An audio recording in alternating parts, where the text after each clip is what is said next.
Assalamualaikum warahmatullahi wabarakatuh. Jumpa lagi bersama Asyafiu. Bagaimana kabar kalian? Semoga kalian dalam keadaan baik-baik saja dan sehat walafiat serta dimudahkan segala urusannya. Amin. Kali ini saya akan mengganti layar LCD Oppo Reno 7 yang kondisi layarnya gelap seperti ini. HP ini menggunakan layar AMOLED, jadi apabila handphone ini mengalami rusak pada layarnya, biasanya akan nampak gelap. Dia akan langsung gelap saja seperti ini. Oke, kita akan langsung saja mengeksekusinya. Kita akan buka dulu casing belakang atau back covernya.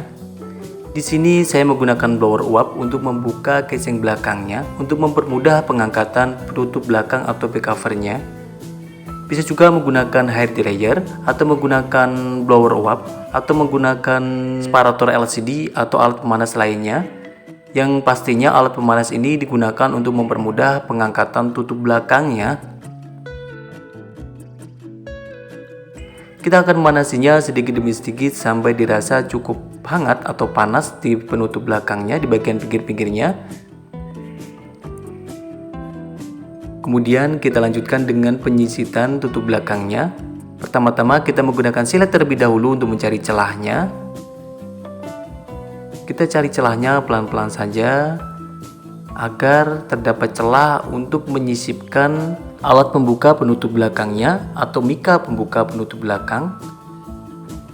Di sini saya pakai mika pembuka penutup belakangnya dengan menggunakan mika bekas tempered glass.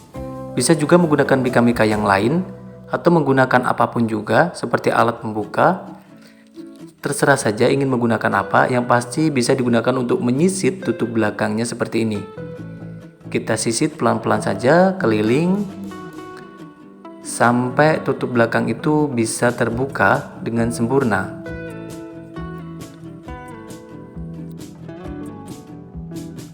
Sambil menunggu, alangkah baiknya jika teman-teman membantu menekan tombol like dan subscribe-nya. Apabila sudah, terima kasih, semoga dimudahkan segala urusannya.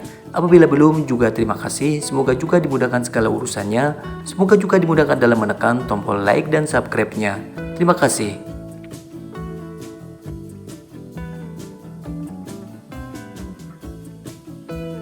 Dan telah terbuka penutup belakangnya seperti ini. Dan kita akan melanjutkan dengan pelepasan semua baut-baut penutup mesinnya. Kita buka baut-baut penutup mesinnya satu persatu.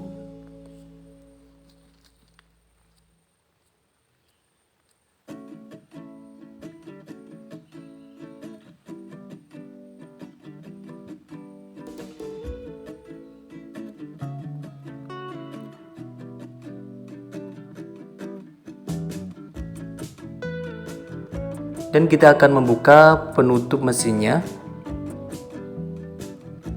Sebelum buka penutup mesinnya, jangan lupa juga melepas SIM tray-nya karena lupa untuk dilepas dari pertama kali tadi. Dan kita lanjutkan dengan pelepasan penutup mesinnya atau bezelnya.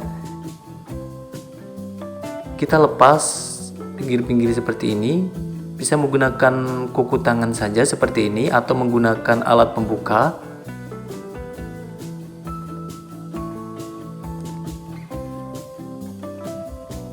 Setelah penutup belakangnya kebuka, kita lanjutkan dengan pelepasan soket baterainya. Ini adalah soket baterainya, kita lepas dulu. Kemudian kita lanjutkan dengan pelepasan soket-soket yang menuju LCD bawahnya. Ini adalah soket fleksibel yang menuju LCD bawah. Kita akan bersihkan terlebih dahulu, siapa tahu ada terlepas atau kotor. Dan juga kita akan mencoba melepas juga fleksibel yang menuju papan bawah. Ini adalah fleksibel yang menuju papan bawah karena jalurnya LCD menuju ke sini. Dan ini adalah soket LCD-nya. Ini adalah soket LCD-nya. Kita lepas pasang, kita bersihkan dulu juga.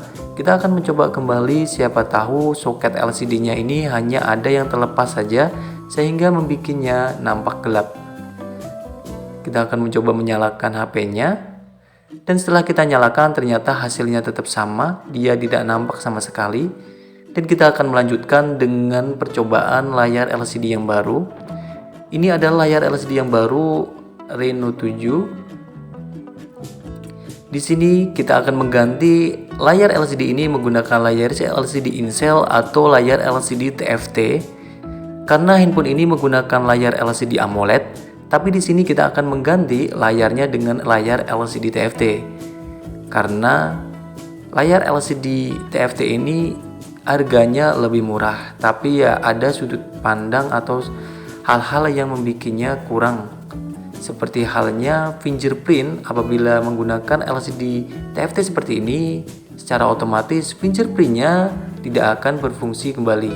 Dan untuk kualitas gambarnya tidak sebagus layar AMOLED. Dan kita akan melanjutkan dengan percobaan layar LCD yang baru. Kita pasang soketnya, kita pasang soket baterainya, dan kita nyalakan HP-nya sambil menunggu handphonenya hidup kembali.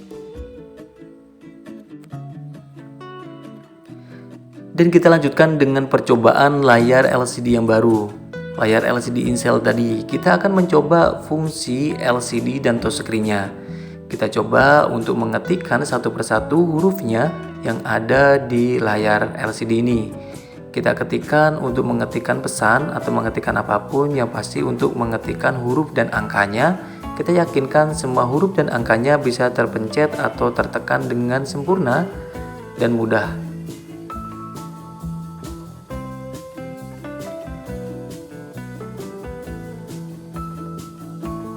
Kita lanjutkan dengan menggeser-geser ikonnya.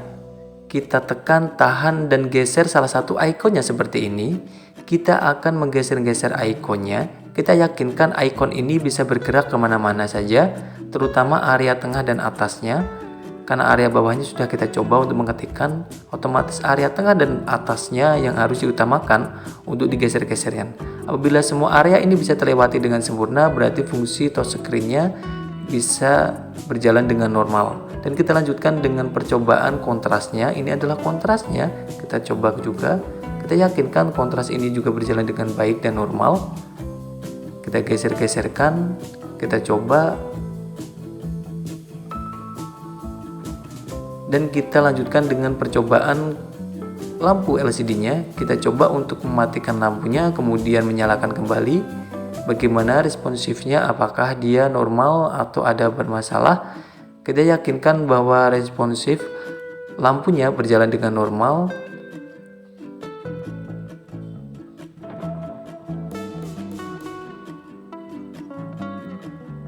Apabila dirasa cukup normal, kita akan mematikan layar HP-nya.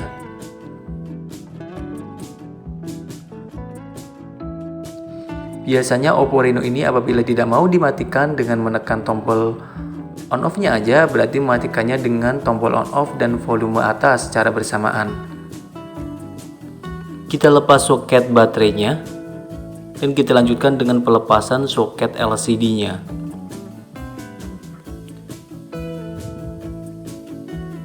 Dan kita akan melanjutkan dengan pengangkatan atau pelepasan LCD-nya. Di sini saya menggunakan separator LCD untuk melakukan pemanasan LCD-nya terlebih dahulu agar mudah mengangkat LCD-nya.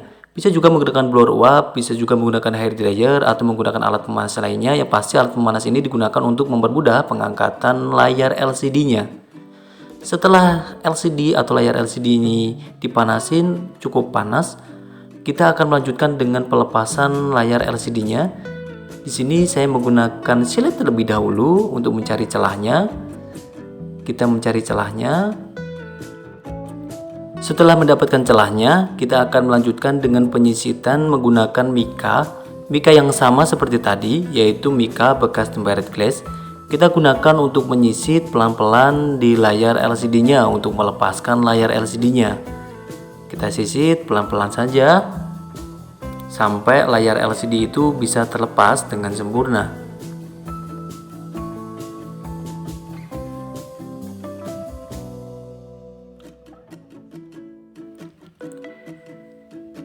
Dan sudah terlepas layar LCD-nya, tapi di sini nampaknya masih menyangkut di papan bawahnya.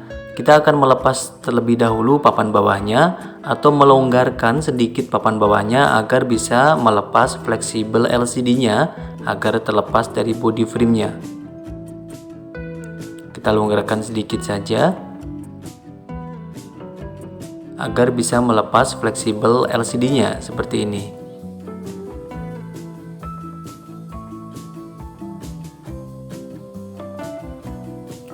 Dan kita lanjutkan dengan percobaan layar LCD yang baru tadi. Kita akan memasangnya terlebih dahulu di body frame-nya. Kita akan memasangnya terlebih dahulu di body frame untuk meyakinkan bahwa layarnya terpasang sempurna di body frame-nya, tidak ada jedanya, atau kita bisa memprediksi tingkat presisi layarnya.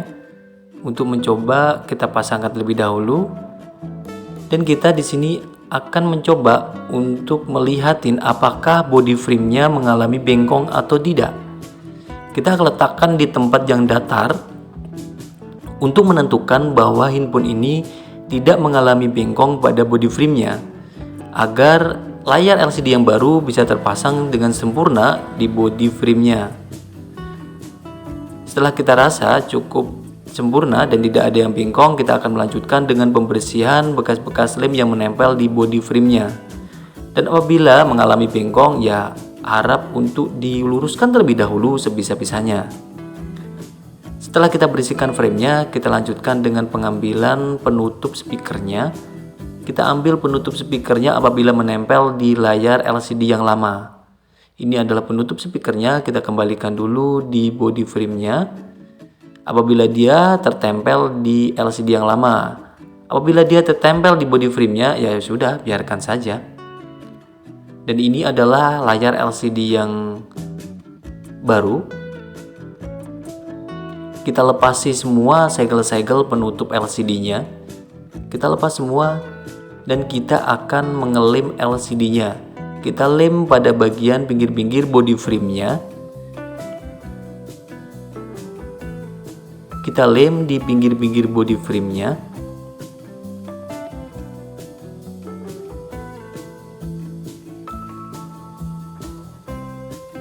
Kita lem sedikit demi sedikit secara menyeluruh, dan tidak usah berlebihan memberikan lem LCD-nya, tapi cukup tebal karena dikhawatirkan lem ini tidak menempel pada LCD-nya. Karena di sini kita menggunakan LCD in-cell. Karena LCD in-cell ini biasanya layar LCD-nya ini lebih tebal daripada LCD AMOLED atau OLED.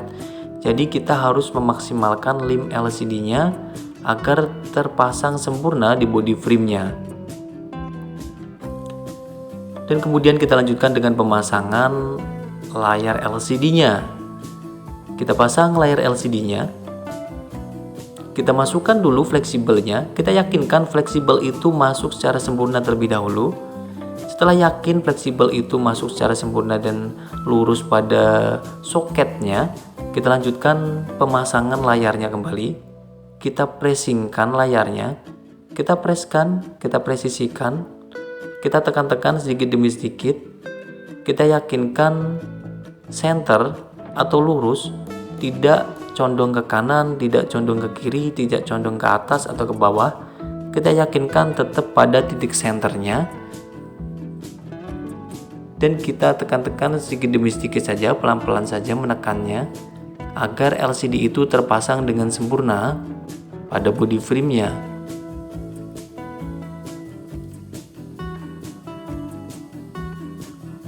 Dan kita lanjutkan untuk menahan LCD-nya sementara. Di sini saya menggunakan karet untuk menahan sementara LCD-nya sampai dirasa LCD itu kuat dan kering. Apabila menggunakan karet seperti ini, diusahakan jangan mempressing terlalu pressing LCD-nya. Artinya tidak usah menggunakan karet yang terlampau banyak, sedikit saja, cukup sekali-sekali saja untuk ini memberikan karetnya. Atau bisa juga menggunakan isolasi seperti ini untuk menahan sementara layar LCD-nya. Apabila menggunakan isolasi juga jangan terlalu di-pressing, jangan terlalu ketat atau di-press demikian rupa agar LCD itu tidak mengalami bengkok mengikuti arah frame atau malah bengkong ke pressing di pinggirnya. Atau bisa menggunakan penahan sementara LCD-nya menggunakan alat penahan sementara LCD, yaitu menggunakan pressing LCD yang seperti ini.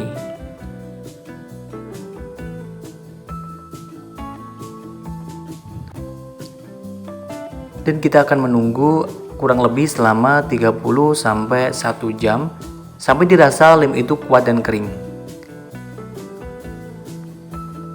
Setelah dirasa lem itu kuat dan kering, kita akan melepaskan semua karet dan isolasinya. Dan kita akan melanjutkan dengan pembersihan bekas-bekas lem yang menempel di pinggir-pinggir layar LCD-nya atau pinggir-pinggir frame-nya ini. Kita bersihkan sedikit demi sedikit sampai sebersih-bersihnya ala kadarnya.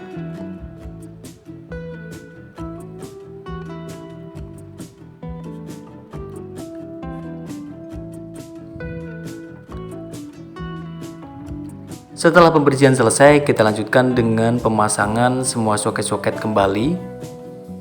Di sini kembalikan juga semua soket-soketnya. Ini adalah soket LCD-nya. Kita akan bersihkan dulu dan kita pasang kembali soket LCD-nya.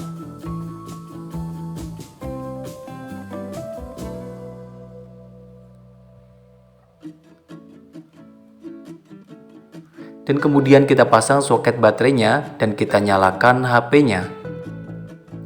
Kita yakinkan dulu bahwa handphonenya masih nyala seperti yang kita harapkan. Kemudian kita lanjutkan dengan pengembalian semua perlengkapan HP-nya. Kita kembalikan dari ini adalah buzzernya. Ini adalah buzzer yang ada di bawahnya. Mungkin tadi terlepas, kita pasang kembali apabila terlepas. Dan kita kembalikan semua penutup atau bezelnya. Kita kembalikan bezel atau penutup mesinnya. Kita pasang kembali bezelnya.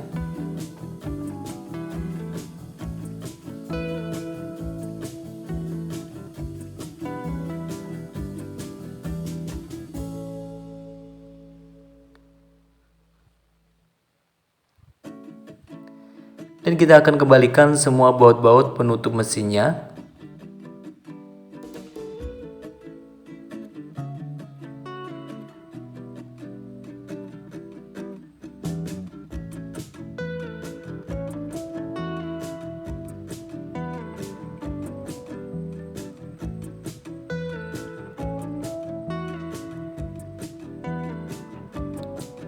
Dan kita bersihkan bekas-bekas lem yang menempel di penutup belakang atau back covernya.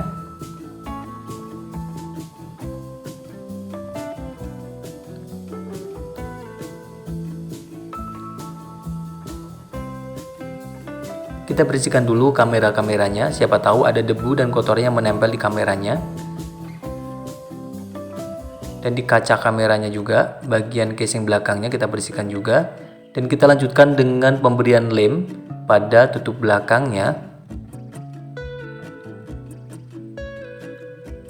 Kita kasih lem sedikit saja di pinggir-pinggirnya agar bisa menempel kembali di body frame-nya.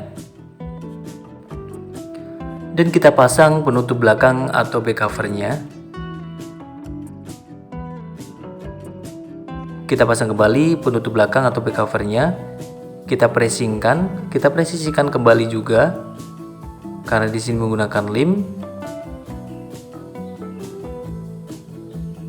Kemudian kita tahan sementara dengan menggunakan isolasi untuk menahan sementara sampai dirasa lem pada penutup belakangnya itu cukup kuat dan kering. Baru kita akan melepasnya kembali dan kita akan menunggu kurang lebih sekitar 30 menit seperti tadi. Setelah dirasa lem kuat dan kering, kita akan melepasinya semuanya dan kita bersihkan kembali juga pada penutup belakang. Kita kembalikan juga ini SIM tray-nya. Kita bersihkan penutup belakangnya apabila ada kotoran-kotoran yang menempel di pinggir-pinggir seperti lem yang tersisa lemnya, kita bersihkan semuanya.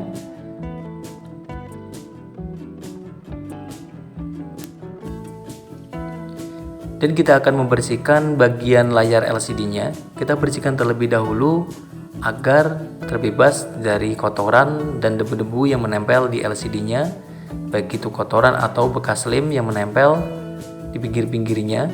Kita bersihkan secara menyeluruh. Karena di sini kita akan memasang tempered glass-nya, kita langsung pasang saja tempered glass-nya.